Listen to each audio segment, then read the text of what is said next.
वो हामबाय होयो आरो भाई त्यो दावाई गरेको चाहिँ कति महिना भएको थियो मेरी जायफोर सुबुंफ्रा माने गोबां रोखोमनि बेमारावहाय खस्थ' गोलैना थानाय फाइल्स बेमार जाय बिथांमोना फाइल्स बेमार एबा फाइल्स बेमार होनोब्ला माबे बेबायदि बेमारखौ होननानै जोङो बुजिगोन ना जायफोरनि खिग्रा खिलामबाया दिनै लावनानै फैयो बे बेमारखौनो बुङो फाइल्स आरो बे बेमारनि मुलिखौ सोर होयो नोंथांमोना नैबे भिडिअखौ जोबजासे नाय अब्ला नोंथांमोना नुनो मोनगोन आरो बुजिनो मोनगोन गोनांथार नोंथांमोननि थाखाय जायोब्ला नैबे कन्टेक्ट नाम्बाराव कन्टेक्ट खालामनो हागोन अब्लानो बे मुलिखौ नोंथाङा न'सिम मोननो हागोन आरो बेजों लोगोसे नोंथांमोननि थाखाय आरोबाव मोजांथार खौरां जाय हौवाफोरनाव ना जाय हौवाफोरनि बै प्राइभेट पार्टआ आथानदुला जायो आथानदुला होनोब्ला बबे बेमारखौ होनो गरसे गेदेर गरसे गोलै बैफोरबायदि बेमारखौनो जाय बेमारा दैज्लां बोथोरजों दै देरनायजों रिलेटेड दङ बे बेमारखौबो बिथाङा सोखानो हायो अब्ला नोंथांमोना भिडिअखौ नायनानै ला जा फाइल्स बेमारावहाय गोलैना थानाय सासे व्यक्तिजोंनो माने जोङो रायलायगोन बियो मा अबस्थायाव दङमोन ओमफ्राय बोरै जादोंमोन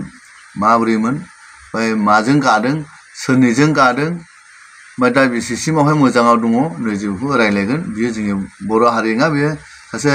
नेपालि मानसि बियो जोंनि बेवहाय गैयाबो मास मोनसेयानो जायाखै बियो आंनि मुलि बाहायनानै बे गाबाय आरो दा बेनावहाय आङो नेपालिनि सोंगोन बे मानसिनावहाय अनि भाई त्यो दवाई गरेको चाहिँ कति महिना भएको थियो मेरो दवाई युज गरेर तपाईको बेसी गरेन 10 दिन जस्तो गर्यो 10 दिन जस्तो गरे नि 10 दिनमै क्लियर भएछ 10 दिनमै 10 दिनावनो गादों होन्दों बे बेमारा बिने फाइल्स बेमारा जिरायनोबो हामोन बस्नु पनि गाह्रो पर्थ्यो बस्न सक्ने थिएन अनि केही गर्न सक्ने थिएन टर्टी गर्ने बेलामा गाह्रो पर्थ्यो खिनाय समावबो उसुबिदामोन जिरायनो हायामोन उसुबिदामोन 10 दिनावनो बे गादों आरो दा बे फंबाया जोंहा बेमारिया माने बियो दा बुंबाय माने बे मुलिजों गादों होननानैहाय अनि त्यो दवाई पनि अहिलेसम्म पनि छ कि छैन छ नि बे मुलिया दाबो दंबावो बे लगाएको छ अहिलेसम्म युज गर्दैछ अहिले युज गरेको छैन अहिले अर्को दवाई खाँदै थियो ए बे युज खालामबावाखैसो जोंनि 10 दिनल' युज खालामना गानानैहाय दा बेखौबो इनि बेमारखौबो जोङो मबाइलाव होगासिनो दङ माने बेररानो नै इसनि लावखाबायमोन दा बे फाइल्स बेमारा गानाय आरो गायै ओमफ्राय मा खालामना लायोला बे फाइल्स बेमारा केन्सारावहाय प्रमट जायो माबोरै थैयो बेखौसो बुंनायदां जेब्ला फाइल्स बेमारा बेदरना लावनायाखौ बे लावनायनि मुलिखौसो फुननानै हाबसो होनांगौ किन्तु डक्टरफोरनाव लाङोब्ला बेखौ मा होनो बेखौहाय मा होनो बिसोरो मा खालामो बिसोरनाव मुलि गैया मोनसेबो हाबसुनायनि बिसोरनाव ओरै हास'नायनि दङ सिखा बिसोरो ओरै अपारेसन खालामनानै हाख्लाना दोनबाय बेदर ओंखारनायखौ बावदे हाख्लानानै थै ओंखारो गाराय जायो दानि बे गारायनि मुलि राननायनि बिसोरो बिजि सुयो मुलि हरो लोंनायनि ओमफ्राय जेब्ला थै ओंखारगानाय दमान जानायनि बिजि सुयो मुलि हरो नै बिदिल' बिसोरनावहाय ओमफ्राय बे गाराया जुदि सिंनि बिबुआ फैफानायफोरखौनो बारा जानायखौ जुदि हास'योब्ला होमब्ला बे बार मोनै मा मोनै सिङाव दै जे गिसि जानानै थानाया बियो गानो रोङा माथिनो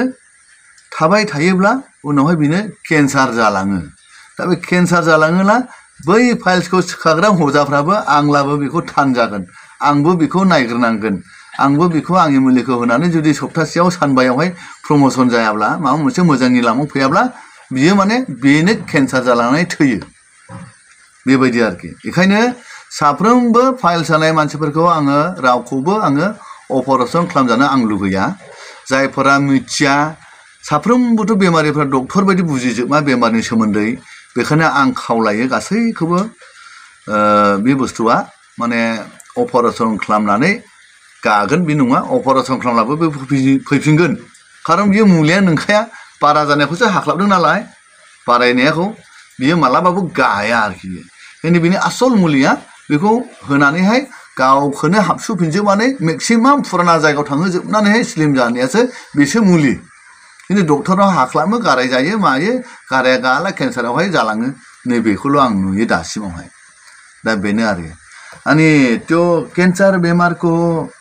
क्यान्सर अरे त्यो पाइल्स बेमारको चाहिँ अब डक्टरकोमा लान्छु होइन अनि त्यो मासु बाराउनेहरूलाई चाहिँ डक्टरहरूले यसलाई चाहिँ दबाई लगाएर त्यो मासुहरूलाई पिकअप गर्नु चाहिँ दबाई छैन यिनीहरूसँग यिनीहरूसँग चाहिँ अब अपरेसन गर्छ काट्छ अनि काटेर उसले राम्रो भए पनि भयो तर राम्रो हुँदाखेरि पनि त्यो घाउ मात्रै राम्रो हुन्छ अनि उसले बाराउँछ फेरि बाराउँछन् त्यही कारणले डक्टरहरूसँग पाइल्सको दबाई छैन आयुर्वेदिकमा छ होला मलाई आयुर्वेदिकमा अलि म विश्वास गर्छु आयुर्वेदिक खोबिरास यिनीहरू एउटै कम्पनी हो अलि भिन्दै छ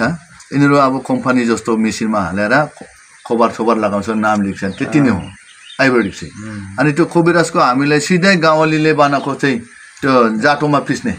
होइन जाटोमा पिस्ने नम्बर छैन कोबर छैन एक्सपायर डेट पनि छैन हामीले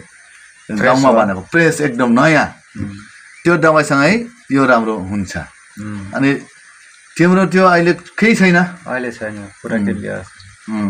क्लियर नि